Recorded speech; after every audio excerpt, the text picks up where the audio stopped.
Moi, ils n'aiment pas que je parle. On trouve que je parle trop et tout, pour que je me taise, pour que eux ils parlent et que leur version passe. Non. Moi, mon plus grand regret, c'est d'avoir passé une bonne partie de ma jeunesse à écouter des radios comme RFI, France 24. J'ai été dans des pays où ces radios étaient fermées. Mais on prenait des applications, on enregistre leur journal pour écouter. Mais à partir d'un moment, il y a un déclic. Et je commence à comprendre qu'ils conditionnent nos cerveaux pour accepter ce qu'eux ils veulent. C'est leur narratif qu'ils veulent qu'on apprenne. Et depuis ce temps, moi je commence à faire la part des choses et j'ai compris que c'est très dangereux ce qu'ils font.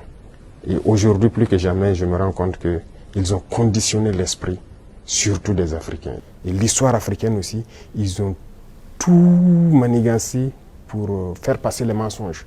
Et ça fait que les jeunes Africains, certains ne connaissent même pas l'histoire de l'Afrique. Qu'est-ce que l'Afrique a fait? Certains ne savent même pas que nos grands-parents ont combattu, ont été mis à l'avant comme chair à canon. Et au retour, ils les ont tués comme des animaux. Est-ce que les gens savent que quand la France expérimentait sa première bombe atomique, ce sont des soldats noirs qu'ils ont mis à côté dans le rayon létal pour voir l'effet que ça fait? Sortons les archives. Tout ce qu'ils ont utilisé contre l'Afrique, c'est terrible. Et chaque fois, ils cherchent à envoyer des informations pour diviser, pour manipuler la jeunesse. Mais ça ne passe plus. Et tant qu'ils vont continuer de voir l'Africain comme ça, comme un sous-homme qui n'est pas capable de réfléchir, qui n'est pas capable d'innover, capable d'inventer, on ne pourra jamais être amis.